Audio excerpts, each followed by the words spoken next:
Ok, obrigado. Bom dia, senhores conselheiros, dando início à sessão matinal do dia 24/9/2020, da segunda turma ordinária da terceira Câmara, terceira sessão. Bom dia, doutor Vinícius. Bom dia, presidente. Bom dia a todos. Bom dia, doutor Walker. Bom dia a todos. Bom dia, presidente. Bom dia, doutor Jorge. Bom dia, presidente. Bom dia a todos. Bom dia, doutor José Renato. Bom dia, presidente. Bom dia, companheiros. Bom dia. Bom dia, doutor Corrito. Bom dia, presidente. Bom dia, colegas. Bom dia, doutor Rafael. Bom dia, presidente. Bom dia a todos. Bom dia, doutora Denise. Bom dia, presidente. Bom dia a todos. Ok. Doutor Corrito e doutor Walker, então, já começaram a gravação também? Ok. Corrito, tira, por favor, o seu som. Qualidade. Mexer na qualidade. Bom, vamos começar pelo item 472 da pauta. Da empresa, deixa eu só ir ao 472. 472 da pauta, de relatoria do Dr. Vinícius, o final do processo 2012-19, recorrente Energisa. Haverá sustentação oral. Fabiana, você poderia, por favor, convocar o patrono? Irei convocá-lo, presidente. Obrigado.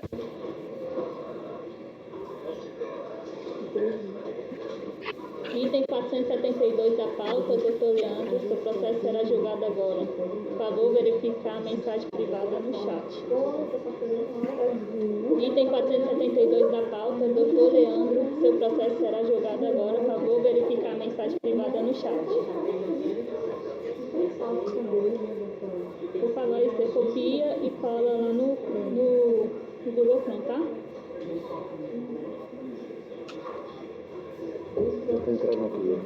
Presidente, o patrono do item 472 foi convocado. Ok, obrigado. Nada. Bom dia, doutor Leandro. Bom dia. Bom dia. Bom dia a Está todos. nos ouvindo, nos vendo? Sim. Ok. Doutor Vinícius, o senhor está com a palavra. Ok.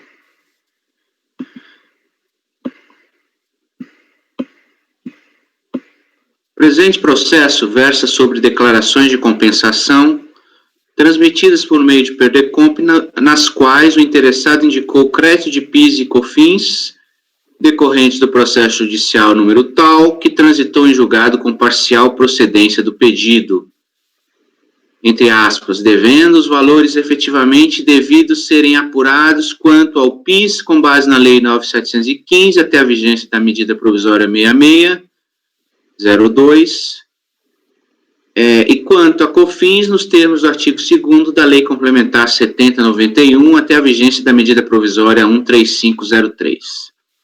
Em análise dos Perdecomp, a autoridade fiscal apurou, com base na sentença judicial transitada em julgado e nas disposições da Lei 9.708 de 98, o valor do crédito de PIS/COFINS postulado pelo sujeito passivo, tendo então emitido despacho decisório, o qual reconheceu em parte os créditos pleiteados, deixando, por essa razão, de homologar ou homologando parcialmente algumas das compensações declaradas.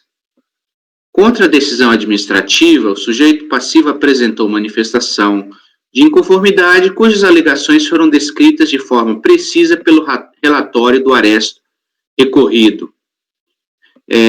Aí eu trago o relatório. Inicialmente faz um breve relato dos fatos e da decisão judicial que transitou em julgado. No tópico da impossibilidade da contestação dos valores lançados nas DIPJs, anos calendário 99-2004 a 2004, decurso de prazo de decadência, 5 anos do fato gerador, afirma ter ocorrido o transcurso do prazo decadencial para a autoridade administrativa rever e contestar os valores lançados em DIPJ, uma vez que já transcorreram mais de 5 anos da data do fato gerador do PIS/COFINS 1999 a 2004.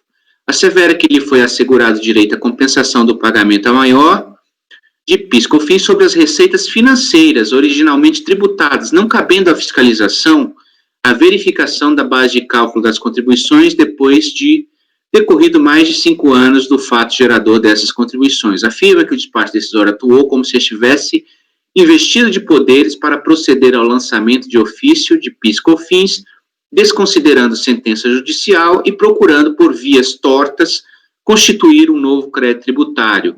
Entende que a apreciação do crédito de PIS/COFINS deve restringir-se às receitas financeiras, conforme julgado, não podendo a autoridade fiscal questionar a base de cálculo do PIS/COFINS declarada, quando já operada a homologação tácita do lançamento realizado pela manifestante em DIPJ. Conclui não haver dúvidas de que somente devem ser consideradas para fins de validação do crédito a parcela do pagamento realizada sobre as receitas financeiras, não podendo a autoridade fiscal se sobrepor à decisão judicial já transitada em julgado. No tópico da ausência de competência da autoridade fiscal para agir como se lançasse de ofício PIS/COFINS em face da manifestante e obter êxito em sentença transitada em julgado, alega que a autoridade fiscal parece ter ultrapassado o seu limite de competência para as análises das DECOMP, qual seja a análise restrita à legitimidade, lisura, origem e correção do crédito, pois, apesar de ter vislumbrado o valor referente às receitas financeiras, suspeitou que a própria base de cálculo do PIS/COFINS fosse menor do que a escriturada nas DIPJ, o que então geraria uma base tributável incorreta. Reclama que a apuração da base de cálculo a ser aplicada para fins de pagamento de PIS/COFINS somente poderia ser efetuada com fundamento em um procedimento específico, lastreado em MPF e com uma consequente autuação fiscal. Entende que jamais poderia a autoridade fiscal se valer de declarações de compensação apresentadas para inverter as figuras e passar de verificador da legitimidade do crédito a auditor da base de incidência do PIS/COFINS apurado, alega que a fiscalização violou o 142 do CTN ao fazer um lançamento dentro de um processo de análise de crédito, assim como agiu em ofensa ao dispositivo ao disposto no artigo 65 da IN 900 de 2008, já que não solicitou nova diligência fiscal nos estabelecimentos do sujeito passivo, a fim de que se fosse verificada, mediante exame de sua escrituração contábil, a exatidão das informações prestadas nas declarações. Reclama pela observância do princípio da verdade material, argumenta que a fiscalização agiu em afronta ao princípio da segurança jurídica, ampla defesa, contraditório, entre outros.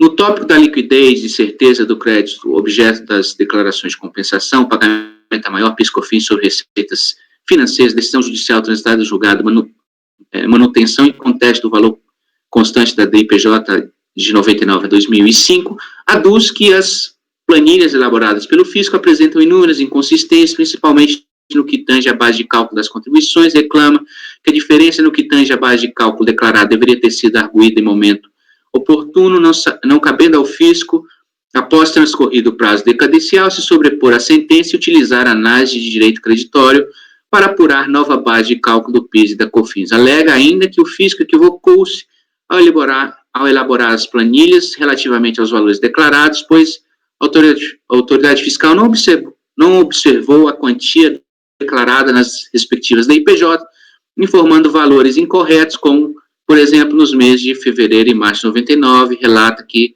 das informações extraídas da planilha apresentada pela RFB e da DIPJ 2000, os valores considerados como declarados pela RFB não coincidem com os efetivamente declarados na DIPJ para os meses de fevereiro e março de 99. Ressalta que, buscando evidenciar tais inconsistências, elaborou quadro demonstrativo com as diferenças verificadas entre os valores intitulados como declarados pelo fisco e os valores efetivamente evidenciados nas respectivas DIPJs.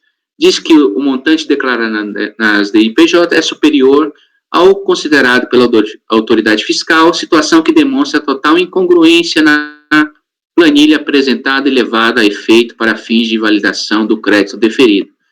Aduz que a fiscalização foi contraditória no procedimento de verificação do crédito, pois glosou valores que não foram objetos da sentença ao reduzir o seu direito creditório, além de informar como declarados valores incorretos, violando deste modo o princípio da eficiência da administração pública.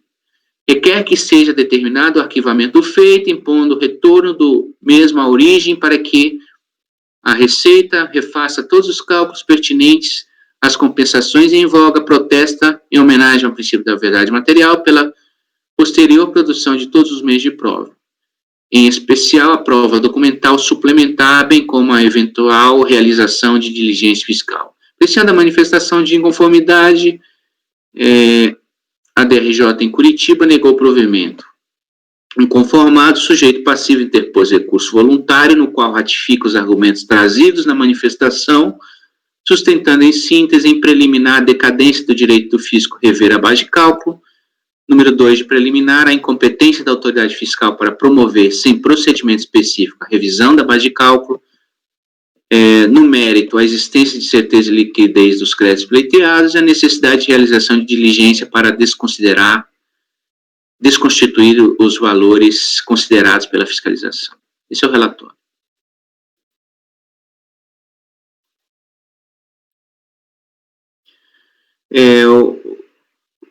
Vai haver sustentação agora ou é gravada? Presidente, seu microfone está fechado.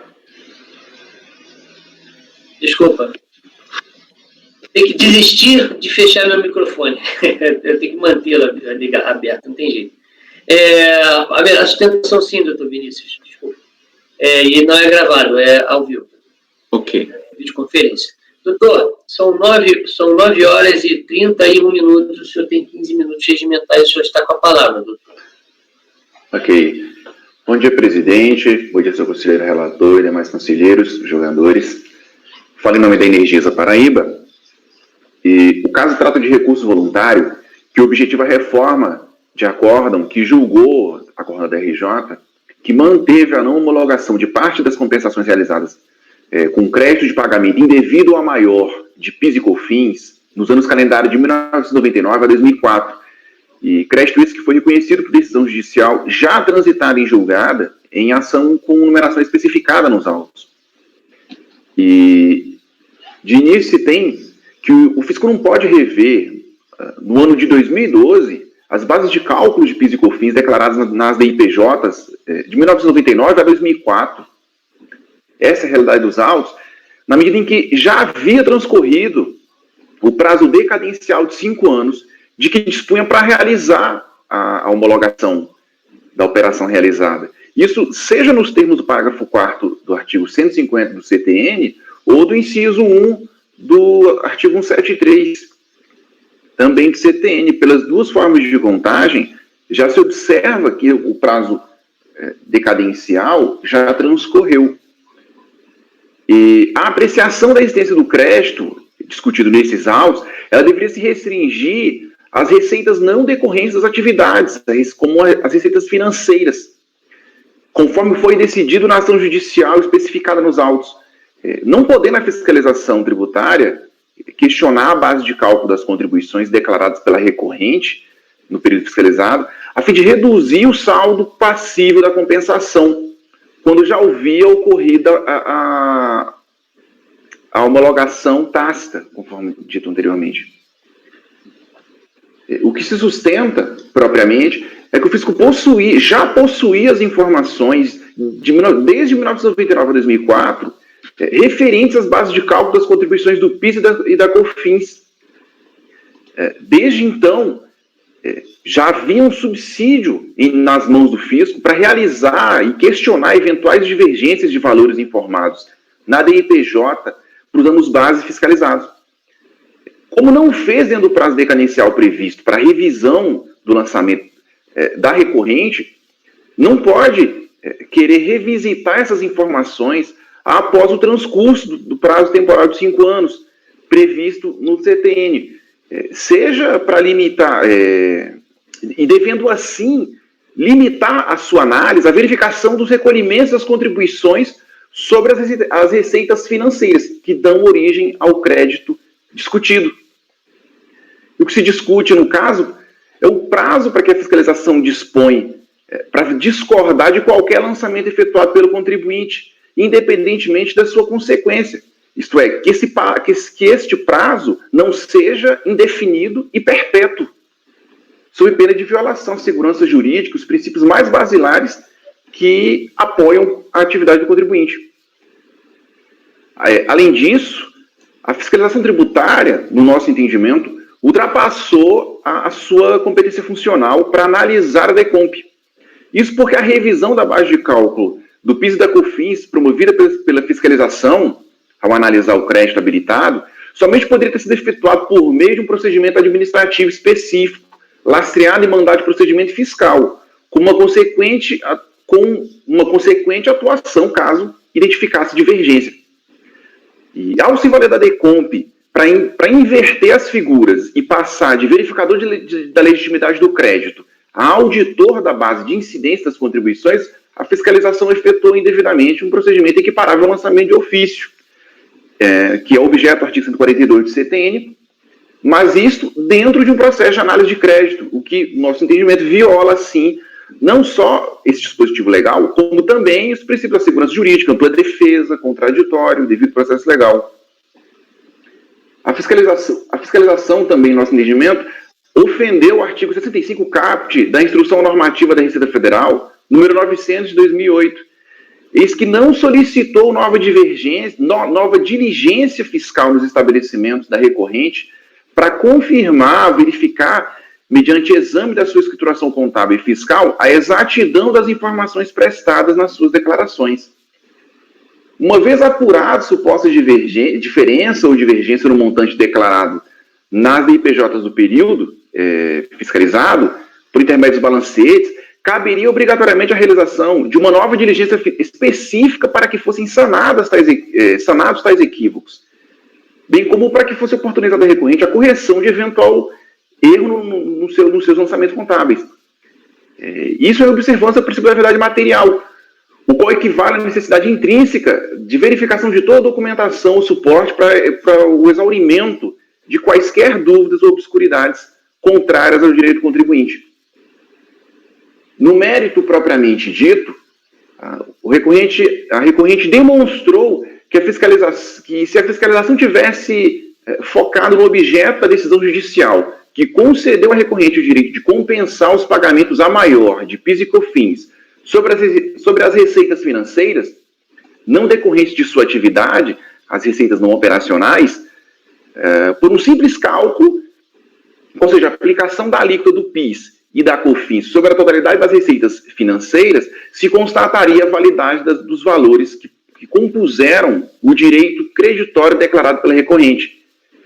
E, aliás, a fiscalização tributária também se equivocou ao elaborar as planilhas juntadas aos autos relativa aos valores declarados pela recorrente. Isso porque, apesar de comentar sobre a decadência do fato gerador das contribuições, deixou de observar a quantia declarada e evidenciada nas respectivas DIPJs dos períodos, informando valores incorretos. E se extrai desses documentos contábeis que o montante neles declarados é, na sua maioria, superior aos considerados pelo fisco. Situação que demonstra total incongruência da planilha elaborada pela fiscalização e que foi levada a efeito para fins de negar parcialmente a homologação nestes autos. E ainda que os valores divergentes informados pelo fiscal consistisse, na verdade, no valor total devido a título das contribuições, excluídos os valores retidos na fonte por órgão público, que era tomador da maioria dos seus serviços. Este ponto não foi observado também. Houve esse equívoco na elaboração das planilhas. E é evidente que se esses valores retidos pela recorrente a título dessas contribuições tivessem sido deduzidos do montante considerado, eis que essas retenções na fonte, elas devem ser consideradas como antecipação do pagamento devido, elas deveriam reduzir o montante apurado do tributo, já que foram devidamente antecipados e recolhidos pelo responsável tributário. Logo, afastadas essas possibilidades da fiscalização da base de cálculo do PIS da COFINS e da aplicação do valor correto declarado pelo contribuinte, não há como negar o crédito tributário objeto das declarações de compensação por insuficiência de valores. É preciso destacar que, à luz da legislação e especificamente da sentença judicial discriminada nos autos e dos valores declarados, fica evidenciada e reconhecida a existência dos valores pagos a maior, a título de PIS e COFINS, sobre as receitas não decorrentes de sua atividade, fim, e dentre essas, principalmente, receitas financeiras. Ou seja, se demonstra exatamente a existência, a disponibilidade e a adequação do crédito ao valor que se pretende compensar. Então, o que se percebe é que a própria fiscalização ela foi contraditória no seu procedimento de verificação do crédito, pois ela informa com valores declarados quantias que não correspondem aos valores trazidos pela recorrente. E isso implica em ofensa a toda atividade, todos os princípios que resguardam a atividade do contribuinte. Então, de fato, a fiscalização deixou completamente de lado a natureza do crédito pleiteado, que foi fundada em sentença judicial transitada e julgada, que definiu a não incidência de PIS e COFINS sobre as demais receitas não decorrentes de sua atividade operacional, tais como as receitas financeiras, e desconsiderou a correta base de cálculo levada em conta pela recorrente. Por esse motivo que a recorrente confia e espera que o recurso voluntário seja provido para que sejam homologadas completamente, integralmente, as compensações realizadas.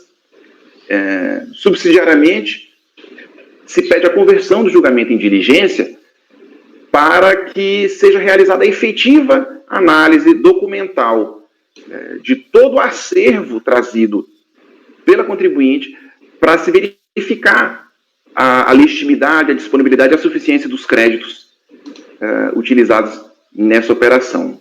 Muito obrigado. Agradeço ao patrono. Passo a palavra ao relator.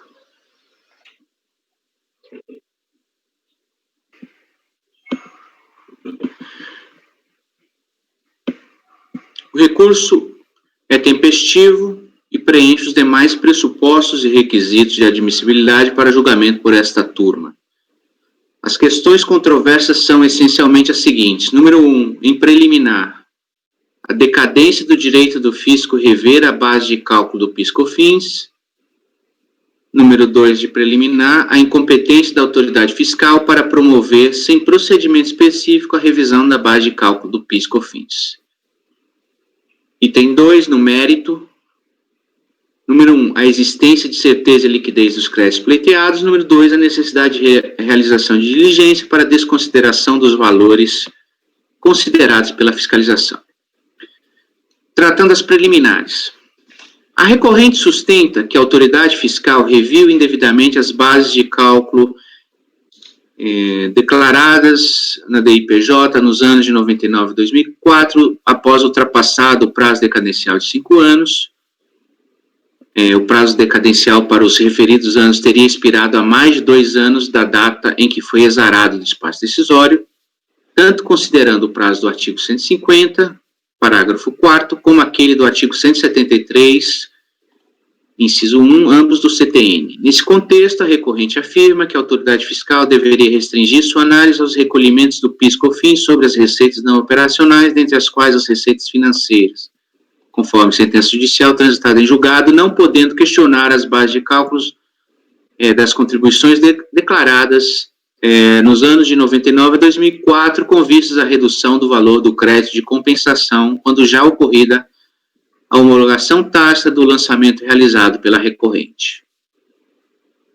A recorrente também afirma que a autoridade fiscal procedeu à verdadeira revisão da base de cálculo do PIS e da COFINS dos períodos de 99 a 2004, na ótica da recorrente, referida à revisão de base de cálculo, da qual resultou a glosa indevida de crédito, somente poderia ser efetuada por meio de procedimento específico lastreado em mandado de procedimento fiscal com consequente autuação. Nesse caso, a autoridade fiscal não poderia ter ido além de verificação da legitimidade do crédito, atendo-se apenas às receitas não integrantes de sua atividade fim, passando à auditoria da base de incidência do PIS/COFINS, efetuando, com isso, procedimento equiparável do lançamento dentro do procedimento restrito à análise de crédito.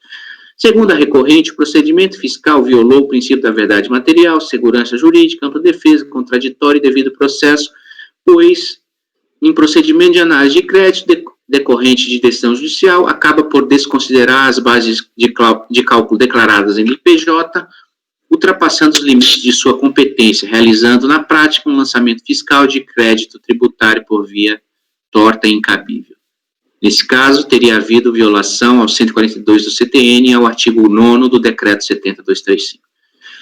Apesar da substancial argumentação, entendo que não assiste razão a recorrente. Primeiramente, veja-se que o caso dos autos não versa sobre constituição do crédito tributário, mas de análise do direito creditório e de compensações realizadas no bojo de pedidos de restituição, ressarcimento e declarações de compensação.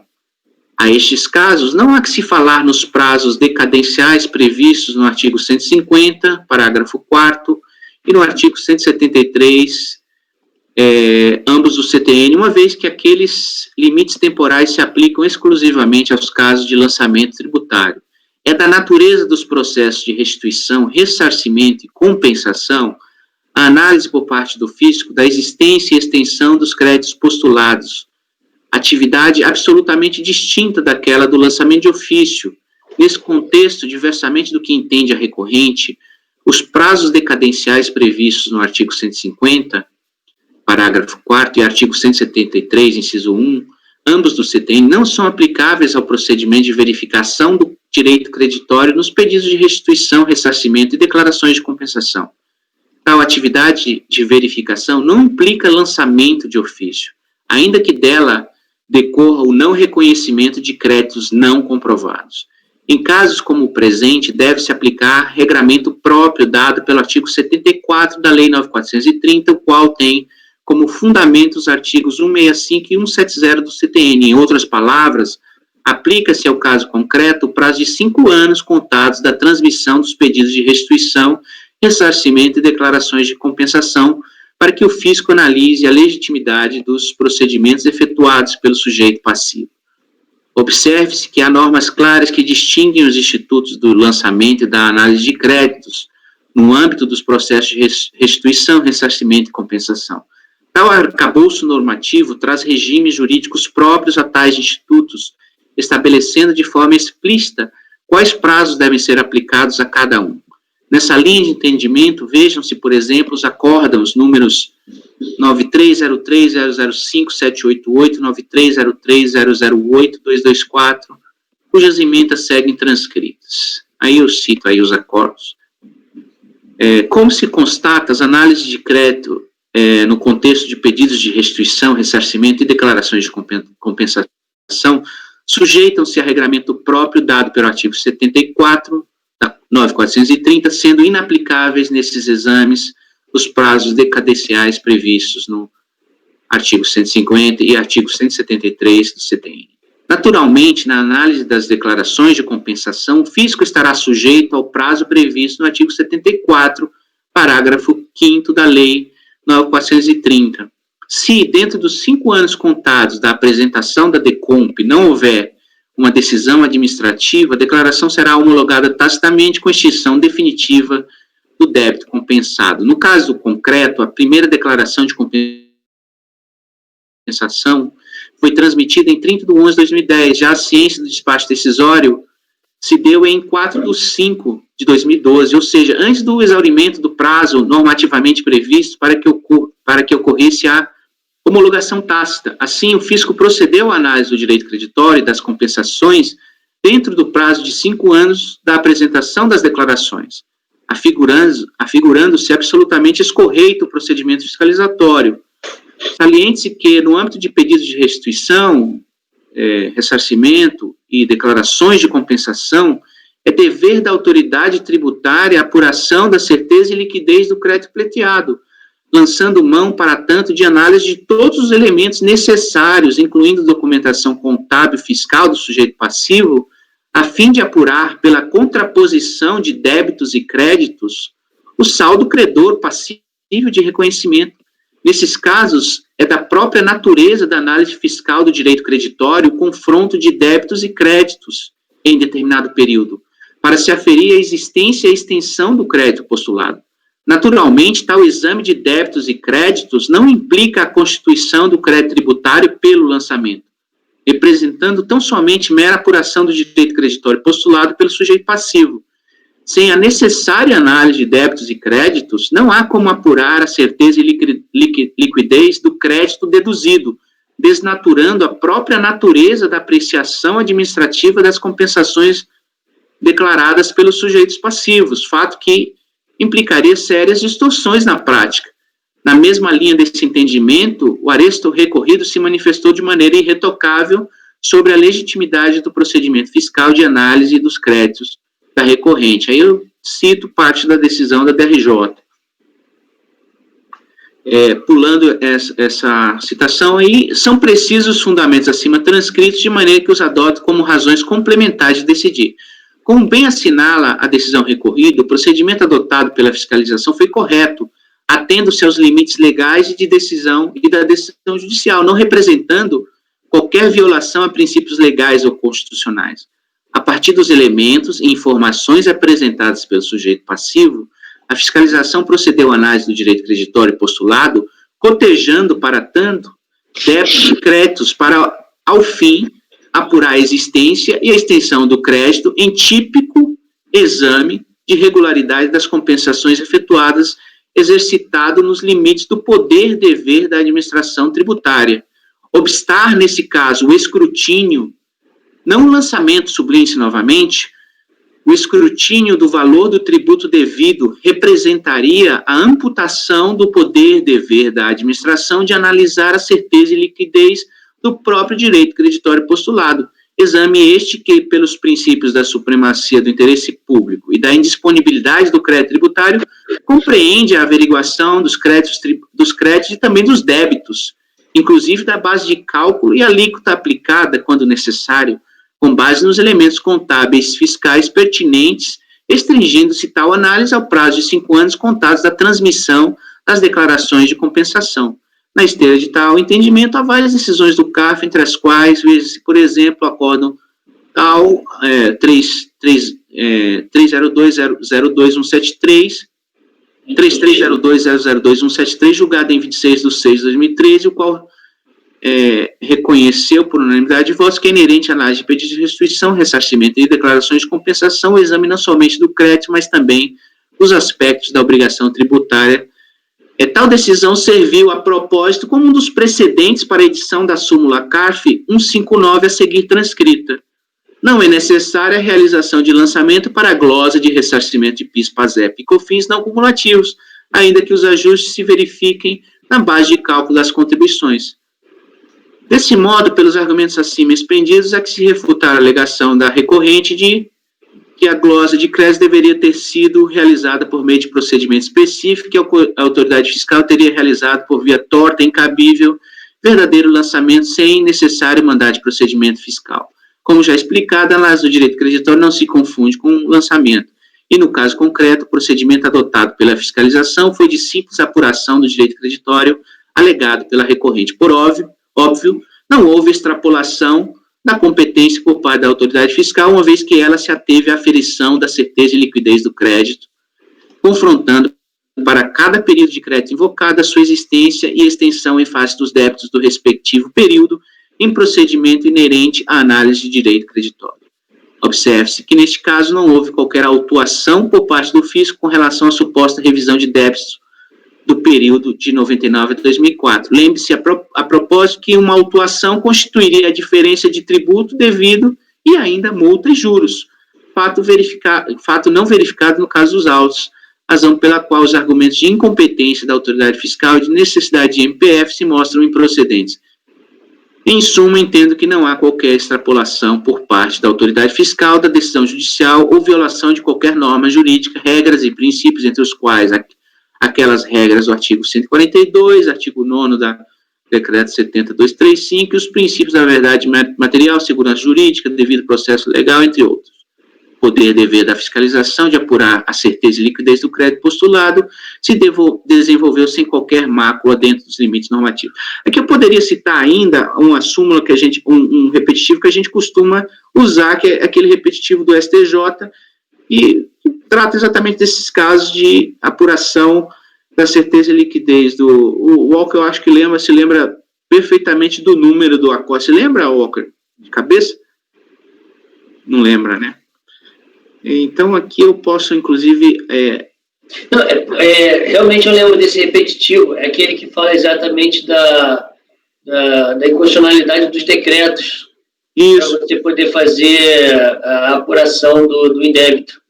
Tem alguns votos mesmo que eu coloco, mas eu esqueço, tem esse repetitivo do STJ, exatamente. Lembra, você falou agora, eu estou lembrando dele. Exatamente nessa ocasião mesmo, dos decretos.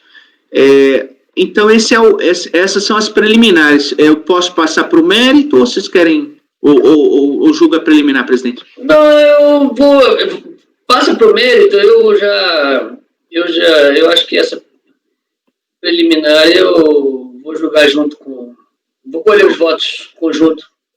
Ok. Ok, colegiado, vocês querem que eu colha separado? Pode ser conjunto? Ok, então vamos.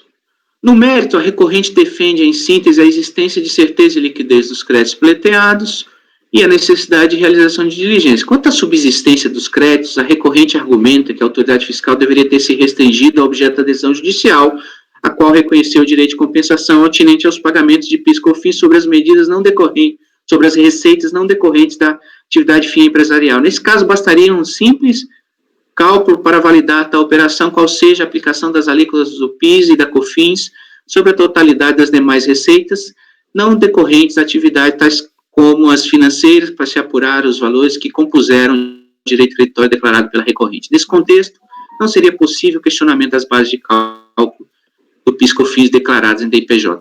A recorrente apresenta demonstrativo com os créditos que sustenta possuir e planilha com os valores de base de cálculo de PIS/COFINS que deveriam ter sido considerados pela fiscalização, os quais são aqueles declarados em DIPJ. Além disso, a recorrente afirma que parte das divergências da apuração realizada pela autoridade fiscal se deve à falta de consideração dos valores retidos na fonte a título de PIS/COFINS por órgãos públicos, os quais deveriam ter sido deduzidos na apuração das contribuições devidas. Quanto à diligência, a recorrente aduz que sua necessidade se justificaria pela própria necessidade de se analisar de forma mais aprofundada os documentos apresentados pela recorrente e aqueles de que dispõe a fiscalização, a fim de se resolver a divergência entre os valores da base de cálculo considerados pela fiscalização e aqueles informados pela recorrente. Nessa linha, sustento que o indeferimento da diligência acabaria por validar informações que não correspondem à realidade dos fatos no tocante aos valores declarados pela recorrente. Entendo que não cabe razão à recorrente quanto aos pontos acima enunciados.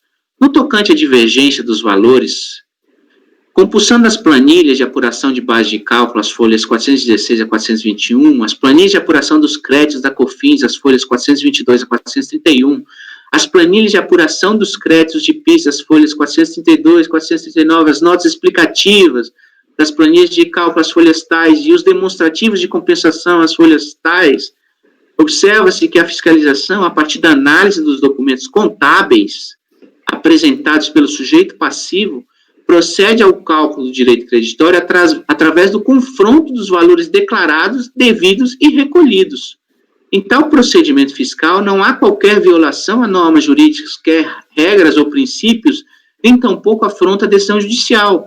O que a autoridade fiscal faz é simplesmente apurar o indébito tributário a partir dos elementos contábeis e das normas aplicáveis, inclusive da sentença judicial, para excluir a incidência do PIS/COFINS sobre receitas financeiras, num típico procedimento de aferição da existência e de mensuração do indébito tributário, característico nos processos de pedidos de restrição, ressarcimento e declarações de compensação, como já fartamente explicado no tópico precedente. Observe-se, ademais, que, diversamente do que assinala a recorrente, o procedimento fiscal não desconsidera, em sua análise, os valores declarados pelo sujeito passivo a título de PIS/COFINS nos períodos de 99 a 2004. Com efeito, conforme se lê nas notas explicativas, as folhas 440 a 443, a autoridade fiscal claramente reconhece que os valores declarados de PIS/COFINS, ainda que menores do que os valores expressos na escritura contábil fiscal da recorrente, deverão ser considerados no cálculo do indébito. Nesse contexto, uma análise detida das notas explicativas, folhas 440 a 443, da planilha de determinação do indébito de PIS e da planilha de determinação da COFINS, revela que a fiscalização excluiu, vide coluna G, no cálculo do crédito tributário, as parcelas do PIS/COFINS que teriam sido atingidas, por assim dizer, pela decadência. Parcelas que decorreriam de apuração contábil e que não foram declaradas. Desse modo, não vejo qualquer irregularidade na metodologia adotada pela fiscalização. No exame das planilhas de cálculos e das notas explicativas, depreende-se claramente que a fiscalização apurou, a partir dos elementos contábeis fiscais apresentados, o valor devido do PIS/COFINS segundo o regime da Lei 9.718, com exclusão do parágrafo 1º do artigo 3º, ou seja, a metodologia de cálculo seguiu estritamente a sentença judicial. Nesse ponto, há que se lembrar que a decisão judicial não determinou que o indébito fosse apurado a partir das receitas financeiras, mas que o PIS/COFINS deveriam ser apurados sobre as receitas decorrentes de suas atividades operacionais. Como bem sublinhou a decisão recorrida, a sentença de mérito ateve-se às questões postas originalmente na lide, qual seja, a inconstitucionalidade do alargamento da base de cálculo previsto no parágrafo 1º do artigo 3º da Lei 9.718.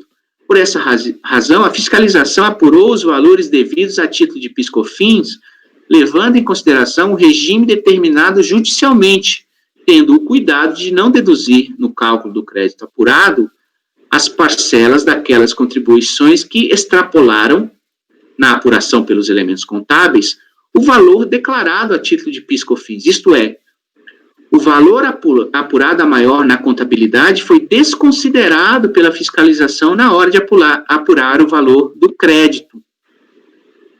Desse modo, ao contrário do que defende a recorrente, a fiscalização não procedeu à glosa de valores que considerou decaídos. O que ocorreu, na verdade, foi o afastamento pela fiscalização do reconhecimento de créditos não relacionados à ação judicial, ou seja, alheios ao presente processo, conforme se constata na explicação às folhas 441 a 443.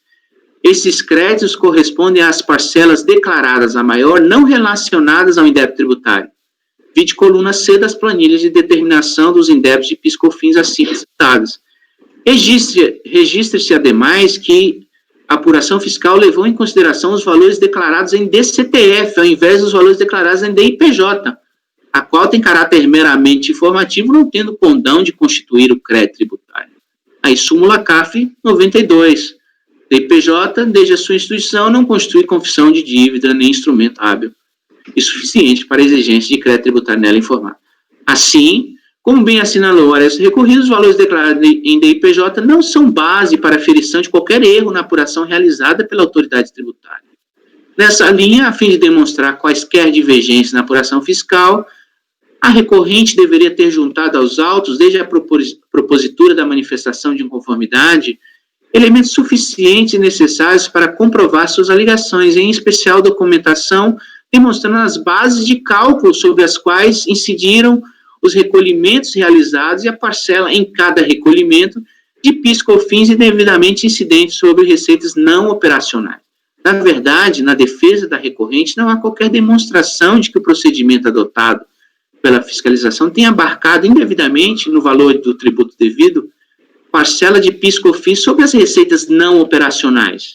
De semelhante modo, não há quaisquer provas documentais das supostas retenções na fonte por órgão público. Além disso, com base nos valores apontados pela recorrente, atinentes às retenções de COFINS dos períodos de janeiro a maio de 2003, observa-se no demonstrativo de determinação do indébito de COFINS, folha 429, que a fiscalização considerou o valor declarado já deduzido dos valores retidos, ou seja, não há qualquer divergência nos valores considerados pela fiscalização. Em suma, não há qualquer comprovação pela recorrente de que houve desconsideração na apuração do indébito tributário de PIS/COFINS os valores retidos na fonte por órgãos públicos a título de contribuições sociais. Sublinhe-se a propósito que na manifestação de conformidade não houve qualquer questionamento sobre tal matéria, de maneira que a questão se mostra absolutamente preclusa. Com relação ao pedido de diligência, entendo como desnecessário há nos autos todos os elementos necessários para julgamento do feito e para a fundamentação das conclusões acima expendidas.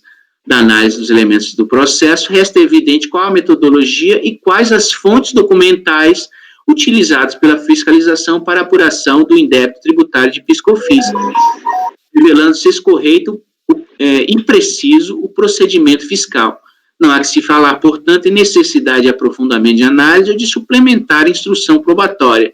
Ainda que pairassem dúvidas, há que se lembrar que recai sobre o sujeito passivo o ônus de demonstrar a certeza e liquidez do crédito pleiteado, pois, como se sabe, a lição elementar que os pedidos de ressarcimento, restituição e compensação pressupõem a existência de crédito líquido e certo, cuja demonstração documental é imprescindível. O direito creditório existe na medida exata da comprovação de sua certeza e liquidez. Específico, aí é tudo que a gente já sabe sobre compensação, demonstração da certeza e liquidez. Assim, já em sua manifestação, já em sua impugnação ou manifestação de conformidade, no caso, a recorrente deveria ter reunido todos os documentos suficientes e necessários para a demonstração da certeza e liquidez do crédito pretendido sob pena de preclusão.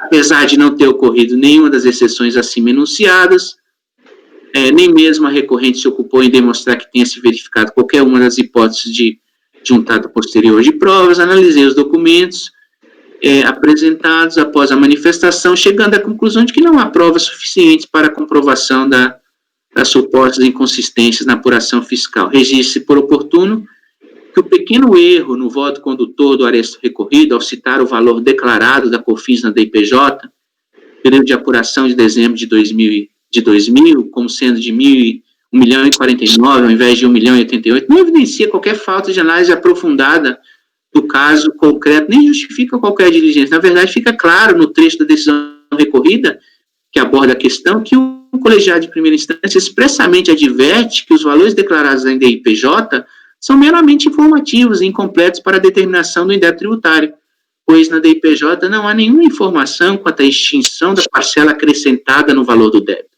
não servindo, assim, para se determinar o indébito tributário, uma vez que não há o pagamento da diferença apurada do tributo.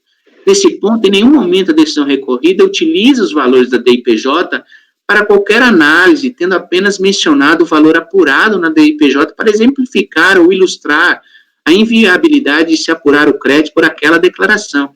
Assim, tendo em vista que a recorrente teve oportunidade de juntar documentos probatórios durante toda a fase de procedimento fiscal e ainda durante a fase contenciosa, inclusive em seu recurso voluntário, entendo como improcedente o pedido de diligência para suprir documentos ou prestar esclarecimentos que deveriam ter sido feitos, ao menos, em sede recursal. Procedimento de diligência não se afigura como remédio processual destinado a suprir a omissão probatória injustificada daquele sobre o qual recai o ônus da prova. Nesse prisma, há que se recordar que existem regras claras no âmbito do processo administrativo que regulam a preclusão probatória, não cabendo ao julgador afastar regras postas em face de aplicação indevida, no caso concreto, de eventuais princípios. Tendo exposto, voto por rejeitar as preliminares e, no mérito, negar provimento. Ok, passo a palavra ao doutor Walker. Presidente, eu vou votar com o relator. Ok. Doutor Jorge. Com o relator. Doutor Zé Renato. Com o relator, presidente. Doutor Corinto. Acompanho o relator. Doutor Rafael. Presidente, é uma matéria que não tem julgado muito aqui já, acompanho o relator. Ok. Doutora Denise. Com o relator, senhor presidente. Também voto com o relator. Então, unanimidade de votos, foi rejeitada a preliminar. Na verdade, você trata de diligência também, né? Então, são duas preliminares, né? São duas, mas a diligência eu estou jogando lá no fim, porque ele pede no final, como não é minha proposta de diligência e é uma defesa de mérito dele no final. Tudo bem, mas eu só queria para eu poder botar como preliminares. São preliminares, porque são duas preliminares. Perfeito. No mérito, negar provimento ao recurso no termos do voto do relator. Doutor Leandro, o senhor ficou com alguma dúvida? Não, foi muito claro. Muito obrigado. Agradeço a presença do senhor. Obrigado, doutor. Doutor Leandro. Eu agradeço. Bom trabalho, bom dia. Obrigado. Senhores, eu vou... Fabiano?